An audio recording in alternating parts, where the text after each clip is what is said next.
हमें ज्योग्राफी में पढ़ाया जाता है कि अर्थ जो है वो सूरज का चक्कर लगाता है। ये लॉजिक ये गलत है बेटा। साइंस की ये थ्योरी जो है ना ये दुरुस्त नहीं है। जमीन तो साकिन है बेटा, जमीन तो रोटेट करती ही नहीं है। साइंस कहती है जमीन सूरज के गिर्द घूमती है, आला हजरत कहते हैं जमीन ठहरी हुई है। दलील के जमीन हरकत नहीं करती, क्यों नहीं करती? इसलिए कि मुस्तफा उस पे आराम कर रहे हैं। क्या बात, ये तो लेटेस्ट न्यूज़ है।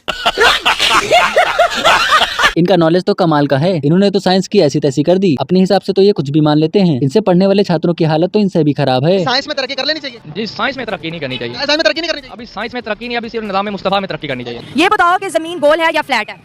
जमीन आला हज़रत जो है, मैं उनकी रोशनी में आपको बताता हूँ कि जमीन जो है ये सुकून है, यानी ये रुकी हुई है, ये घूमती नहीं है। अगर जमीन फ्लैट है तो फिर ये मौसम कैसे बदलते हैं, दिन रात कैसे आते हैं बताओ? अगर ये घूम ही नहीं रही, चांद ग्रहण कैसे लगता है, सूरज ग्रहण कैसे? ये जो है जमीन जो है ये बिल्कुल सुकून है, बस जो है ना चांद ये इसके गिर्द जो घूमता है, ये घूम रहा है, जमीन घूम नहीं रही है। और ऐसे कहते हैं सूरज ये पूरी जमीन का गिर्द चक्कर लगाता है। मैं स्पेस के बारे में सारा जानता हूं। सितारे कैसे बनते हैं? रब की कुदरत है, रब की, अल्लाह पाक बनाता है। इनकी साइंस तो अलग ही चल रही है, अपना दिमाग तो ये कभी लगाते नहीं। साइंस के नाम पर तो सिर्फ इनको चूतिया बनाया तुमको। इसीलिए ये पोरकी जाहिल के जाहिल ही हैं। हम मुसलमान वो कौम है जिन्होंने साइंस के अंदर पहला कदम रखा। अच्छा, हम मुसलमान वो कौम है जिन्होंने इजादात स्टार्ट की। ये जितने भी काफिर हैं, जितने भी गैर मुस्लिम हैं, उन लोगों को पता ही नहीं था। उनको पहनने का नहीं पता था, उनको खाने का नहीं पता था, किसी चीज का पता ही नहीं था। क्या बात कर रहे हैं? जब मुस्लिम ममालिक के ऊपर पहली दफा ये लोग काबिज हुए, ठीक है, इन्होंने बैतुल मक़दिस पे कब्जा किया, मुसलमानों की लाइब्रेरियों के अंदर आए, उन्होंने इनके ऊपर काबिज हुए, इनको पता चला कि ये भी चीज होती है, ये भी चीज होती है। भाई आपका नॉलेज तो कमाल का है भाई का।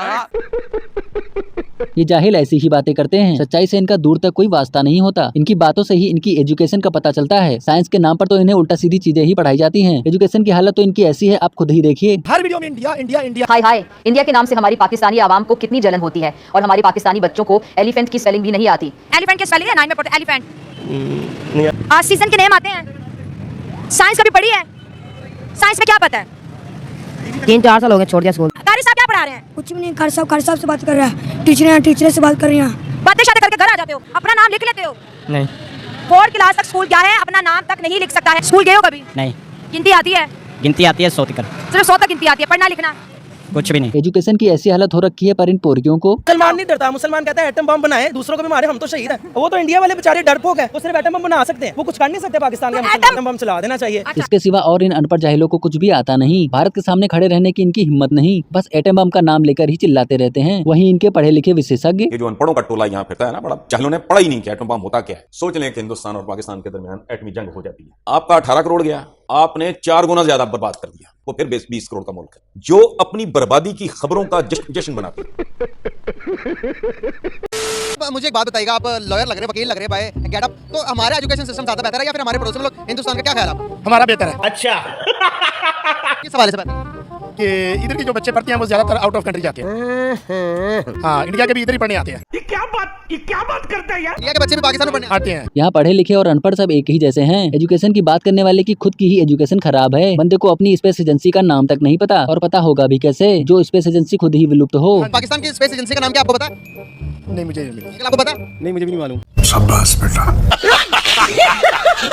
बात पता है, गजवा हिंद होगा और इंशाल्लाह जरूर होगा, लेकिन अभी गजवा हिंद लड़ने वाले लोग नहीं आए। आपकी मुस्लिम फौज के अंदर एक शेर खान नाम का आदमी आएगा,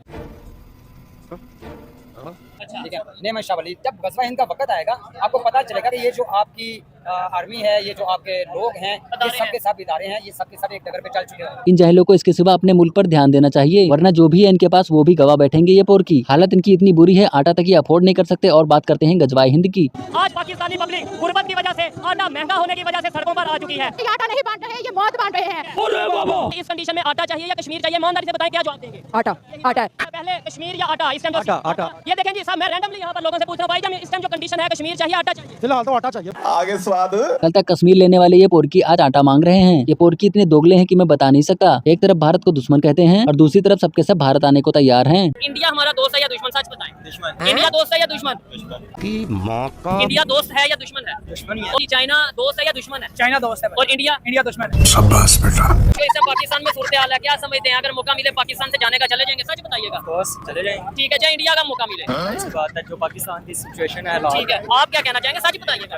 इंडिया भी जाना चाहे तो चले जाएंगे। आजा ठंडा दिखा दो। भारत आने को तो ये ऐसे तैयार हैं कि मानो इन्हें इनविटेशन मिला हो। अब इनको ही देखो, फेंकने में तो ये पोरकी सबसे आगे है। इनके हिसाब से तो इन्होंने पूरी दुनिया तक को कर्ज दे रखा है। सर, हम 78 सालों में हम भिखारी बने, हमारे पासपोर्ट को बैन किया, टेररिज्म के नाम पर पूरी दुनिया में हम बदनाम हुए। इंडिया ने कितना कुछ हासिल किया 78 सालों में और पाकिस्तान ने क्या? एक वक्त था कि पाकिस्तान दुनिया में लीड करता था। क्या बोला तूने? पाकिस्तान दुनिया को कर्ज दिया करता था। क्या बात कर रहे हैं? चीन को कर्ज पाकिस्तान ने दिया, जर्मनी को कर्ज पाकिस्तान ने दिया, जापान तक को सपोर्ट पाकिस्तान ने किया। क्या लंबी छोड़ रहा है यार ये? हालांकि हम भिखारी नहीं थे, हमारे अबाव अजदाद दुनिया को देने वाले थे, लेकिन IMF को एक एजेंडे के तहत हमारे ऊपर मुसल्लत किया गया। मगर क्यों? क्योंकि हम दुनिया की इस्लामी पहली जो है वो न्यूक्लियर एटम ममलिकत हैं। इस वजह से दुश्मन को ये खटकता था कि पाकिस्तान का जो न्यूक्लियर प्रोग्राम है ये कहीं हमारे खिलाफ ना इस्तेमाल हो जाए। अच्छा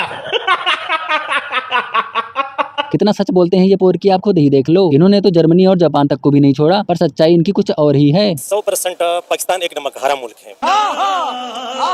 अमेरिका पैसों के जरिए पाकिस्तान से दहशतगर्दी करवाता था। 40 साल पाकिस्तान ने पैसे लिए, उस पैसों से उन्होंने पश्तून को मारा। जो आप कह रहे हैं अगर उसमें सच्चाई है तो फिर इंडिया सही कहता है कि हम एक ऐसे मुल्क के साथ ताल्लुक नहीं रखना चाहते जो दहशतगर्द बनाए और हमारे मुल्क में आके दहशतगर्दी करे। अगर हम अपने मुल्क में खुद दहशतगर्दी कर रहे हैं, फिर इंडिया सही इल्जाम लगाता है कि हमारे मुल्क में जो दहशतगर्दी करवा रहा है वो पाकिस्तान करवा रहा है। ये 100% ट्रू है। पाकिस्तान ऐसे काम करता है। क्या बात है? ये बंदा तो सही लगा जो सच बोलने की हिम्मत तो रखता है, बाकी सब तो एक से बढ़कर एक जाहिल ही हैं। तो बस दोस्तों आज के लिए इतना ही। आपको ये वीडियो कैसी लगी जरूर बताइए कमेंट में। मिलते हैं अगले वीडियो में, तब तक के लिए जय हिंद। क्या नाम है? अब्दुलरहमान। क्या एज है? मेरी अभी 18। ठीक है समझ गया। और क्या करना चाहते हो आगे? आगे शादी करना चाहता हूँ, हो नहीं रही है। देखा देखा देखा, धीरे धीरे सींग निकलने शुरू हो गए। मैं अपने चैनल से आपको कहाँ से लड़की ढूंढ के दूं? लड़की माशाल्लाह मेरे सामने है, पास है। श्याणपति नहीं। हाँ माशाल्लाह इतनी प्यारी, आपकी स्माइल इतनी प्यारी, आपकी आंखें इतनी प्यारी हैं।